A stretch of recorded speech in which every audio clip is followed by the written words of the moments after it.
중국 정부는 북한이 대륙간 탄도미사일로 추정되는 장거리 탄도미사일을 발사한 데 대해서 정치적 해결을 강조하며 원론적인 입장을 견지했습니다. 일본은 즉각 국가안전보장회의를 열어 미사일의 재원 파악과 함께 대응책을 논의했습니다. 배삼진 기자의 보도입니다.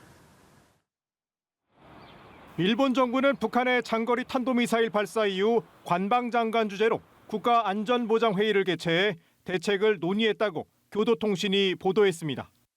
일본 방위성은 이번에 발사된 것이 신형 ICBM급 탄도미사일로 추정된다고 밝혔습니다. 특히 일본 정부는 북한 발사체가 일본의 배타적 경제 수역 안에 떨어졌다면서 항공기와 선박 안전 확보 면에서 심각한 우려를 표시했습니다.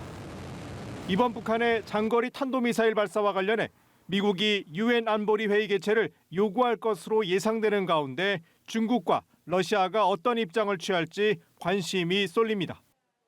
안보리는 북한의 이딴 탄도미사일 발사에도 중국, 러시아의 비협조로 추가 제재는커녕 언론 성명도 채택하지 못했습니다. 안보리 결의 채택을 위해서는 15개 이사국 가운데 9개 이상의 찬성이 필요하고 5개 상입 이사국이 거부권을 행사하지 않아야 합니다. 중국 정부는 그동안 제재는 문제 해결의 효과적인 방법이 아니라 대립만 격화시킬 뿐이라며 부정적인 입장을 보여왔습니다. 이번에도 정치적 해결을 강조했습니다.